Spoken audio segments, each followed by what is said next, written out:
On the average, we don't think about eating for survival. We are lucky to never have faced famine or having to live off the land. However, there are many plants we ignore that can be a great nutrition-packed addition to our everyday diet. Today I'll introduce you to some great tea and surprising edibles that may be growing in your yard. Hi, I'm Mary Bourne, traditional naturopath, and I love sharing natural remedies with people for better health. In this month of July, I decided to talk about plants as teachers and helpers. And today we are going to talk about some nutritional benefits of these plants. Recently I posted a video on how to make hibiscus tea. I hope you caught that. It was posted on Facebook and on my YouTube channel. And I took these hibiscus up north with my sister and husband and visited my brother and his wife Peggy and made them some delicious hibiscus tea. We chose to drink it cool, and you can either have it cold or hot, whichever you like. But it is a fun thing to do, and it is really packed with good nutrition. There are good phytonutrients in the hibiscus flower, and there's lots of videos on the internet that can show you how to make various things. In fact, I'm excited to try a recipe for making hibiscus jelly later on this afternoon. Now, I've been studying this plant and the benefits of taking hibiscus for a while now, and found that it is a great antiviral. In fact, they've done some studies on avian flu and how good it is to protect yourself with just drinking a cup a day of this wonderful tea. The taste is sort of like pomegranate, and you add lemon to create that beautiful color. It's a dull red, and then when you add the lemon, it surprisingly turns this beautiful bright pink color. I also wrote about hibiscus in my Herbal E-gram, which is an electronic newsletter I send out each week on Mondays to about 600 people. If you're interested in receiving it, you can send me an email, drmary@bornforhealth.com, and ask for the free Monday e-newsletter. This is where you would find it if you were going to my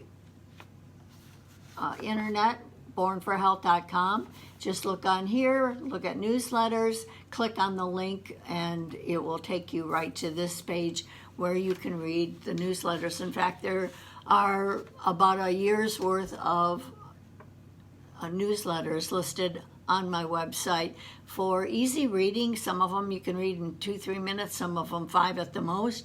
And then there are links for research if you want to add more research to it. So one of the things that I have a lot of growing on my property is hosta. Now, you may have hosta growing in your property too. And right now it is in glorious bloom. But I first want to talk about the leaves. Now, the leaves, the young leaves in early spring are a great lettuce-like food. You can use them as a fun food wrap. You can eat them in salads, but I would caution you to use the young leaves. You know, the deer really have it all over us. They know about this because the deer love hosta. But it is full of good nutrition and beneficial. Now, the thing that I love during this time is the blossom. When you eat the blossom, you could just snack on it like that. Pick one. It'll never be the same for you. You will anticipate that bloom when it comes up. And there's a lot of them to choose from, but they're a great addition to salads. I like to put them in green salads. They're also very sweet, so they can be put on a cake to decorate a cake. They last pretty good, but I wouldn't do it much overnight because they will close up on themselves. But they're very delicious, and they're decorative, and we're very much into natural these days. Hosta plants were grown in Japan wild in the woodlands, and the Japanese marketplace would sell them as a mountain vegetable. And they are actually available in some specialty stores here in the U.S.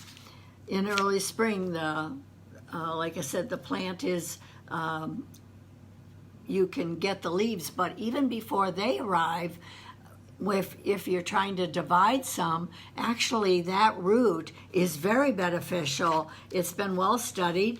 The Japanese chop it up and put it in soups, and they claim that it stops abnormal bleeding during pregnancy. It has been used to inhibit cancer cells in animals. It has been used topically, smashed and placed on painful lumps. It seems to be astringent and anti-inflammatory in its action. When the shoots start to form in early spring, those can be picked off and cooked just like you would asparagus. So it's a really beneficial plant, and if you don't use any chemicals, it can be very nutritious and something to add to your diet to perk it up, and if you're having company, it's kind of fun as a table talk to what is this in my salad. It does have the taste of asparagus, and so it can be used that way. So it's really quite versatile, from the root to the sprouts to the leaves to the blossoms. And so I hope you give it a try, and that you're hearing some interesting things today that may add to your nutrition base. You can send me some emojis, some hearts, some comments, and I'll be sure to answer them right after the program. And if you have something personal that you want to talk about, just email me, drmary@bornforhealth.com, and I'll get right with you. So remember, you can find a lot of great information on my website. You simply go to Herb Encyclopedia and look up whatever herb you want. They're all alphabetically listed, and it's a wonderful source of education. Now, here's something you probably pick and throw away. It's called Purslane. Now, this is a young plant, and it has some very lovely succulent leaves. These can be added to salads, and when they're young like this, they're quite tasty. When they get older, then you want to chop them up and you can cook them. But these are great in like tuna salads or chicken salads. They're a wonderful source of omega-3s. You can chop it up, use it in green salads. But when our body needs omega-3s. It's called essential for a reason, because our body can't manufacture it. We have to get it in food. So there is a great recipe for some pesto. So you chop this up, put in some basil and a little garlic and some salt and pepper and a little bit of lemon, and mash it all up, in a little bit of olive oil. Because this is so succulent, you don't need a lot of olive oil, so it's really good calorie-wise as well. So give it a try. Next time you see one of those in your garden and you say, oh, look at that weed, think, oh no, that's Purslane. It's my friend. It is full of pectin, and pectin is reported to help lower cholesterol. So it's a really good herb gift from God weed and that you probably have growing around your property.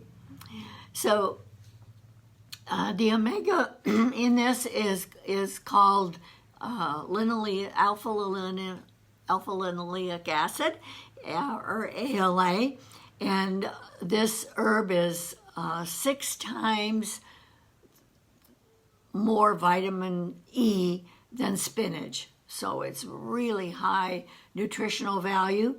It has more beta carotene than carrots, rich in vitamin C, magnesium, riboflavin, potassium, and phosphorus. So it's a really good plant. And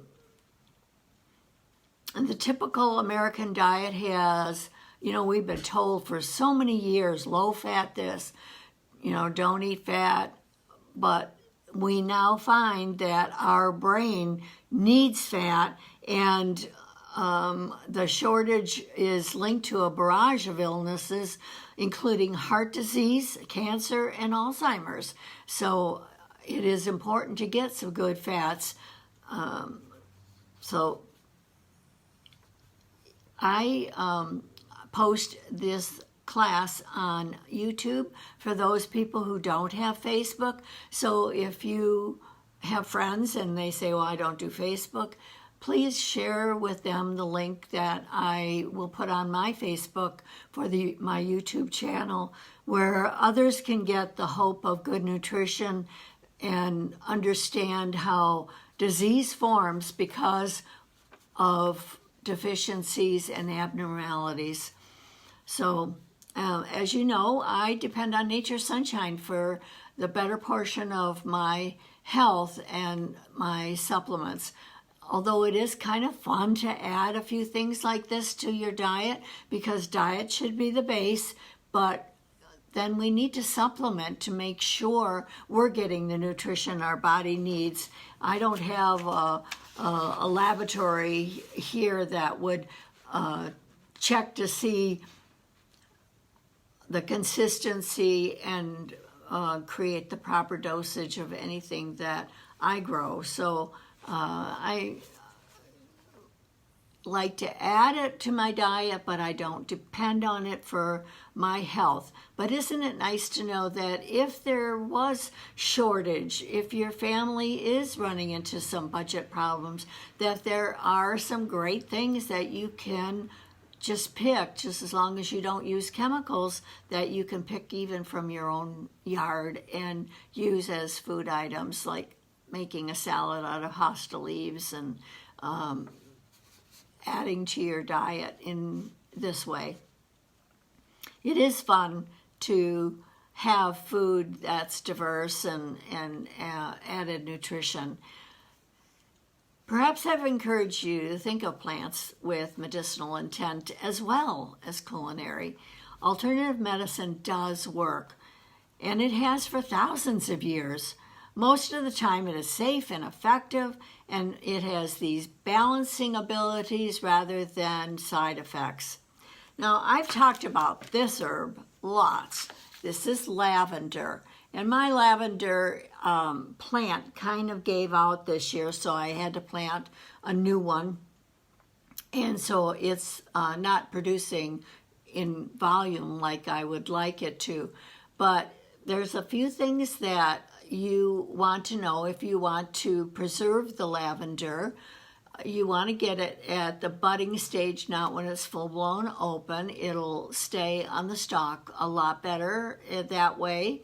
If you're going to dry it, you would dry it upside down. And one of the things you can do, where did my little rubber band go, is take a very thin rubber band and band the bottom of it. If you had a large amount of stalks, then you wouldn't have to wind it as often as I did.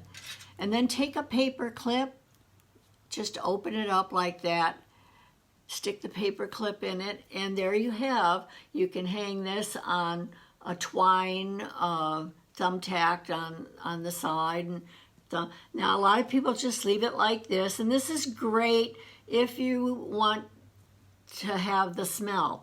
But if you want to protect it from dust and any critters in it, take a paper bag, open it up,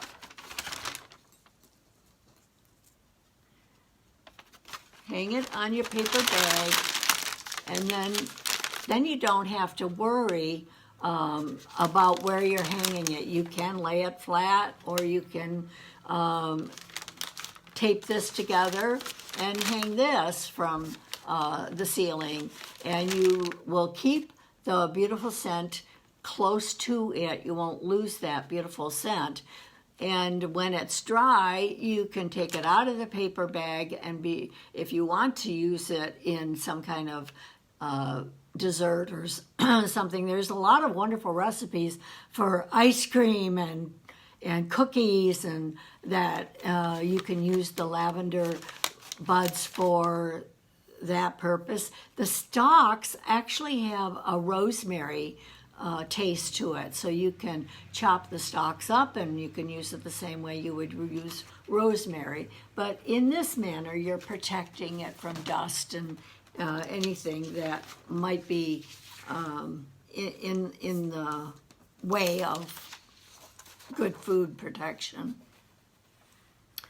So here's a surprise. Now, you've probably seen these along the roadside. I know we drove up to see my brother and his wife, and there were lots of these wild growing along the roadside.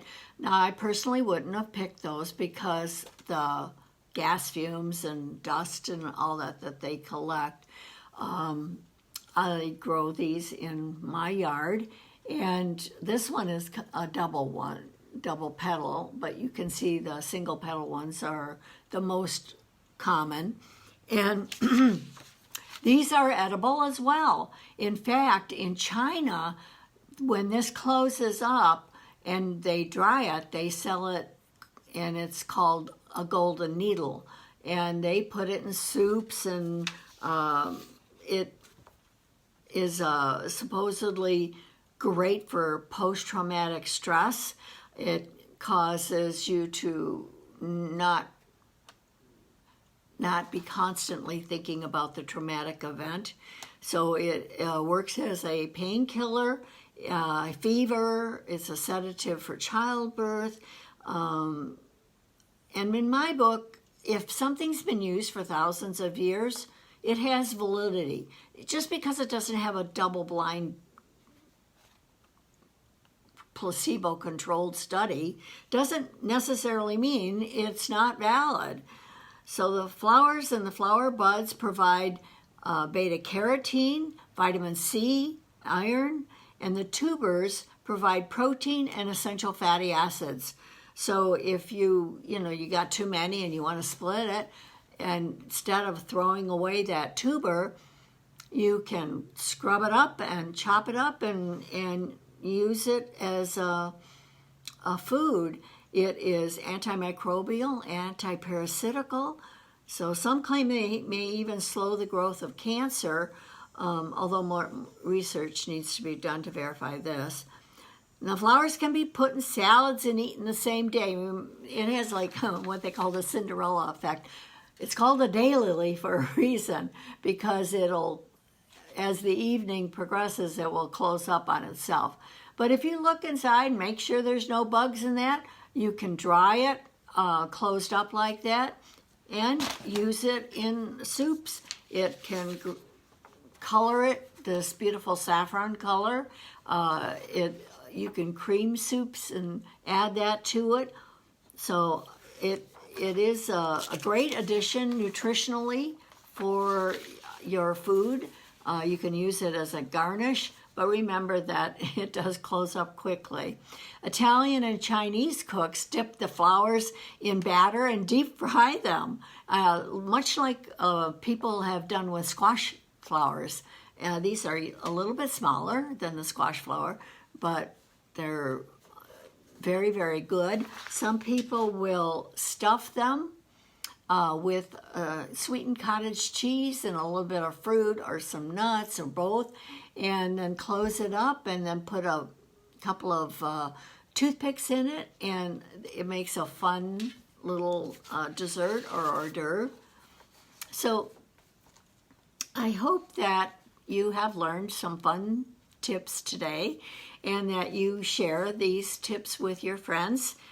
Be sure to join me next week, which is the final week in July. So there's been 5 sessions in July. And as that happens, usually the 5th one, I will talk about emotional health, which is my forte in my practice. And I want to talk about flowers and how they support our emotional health. So I hope you visit next week at 10:30, Dr. Mary Health to Home.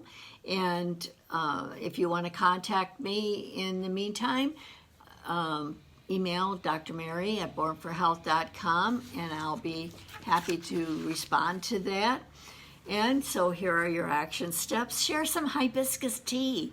It's a wonderful thing to have with a friend. It only takes 15 minutes to brew it. And be sure to watch the YouTube video where I show you how to tear it apart and how easy it is to make the tea. Dry some sage or rosemary or lavender to use during the winter months. And recommend these videos to your friends so that people can find solutions that don't harm our environment or themselves. Keep focusing on gratitude. Be thankful for the people and the gifts of nature around you, the flowers, and all the joy around you. Thank you for viewing. Until next week, this is Dr. Mary for the Health of It. Thank you.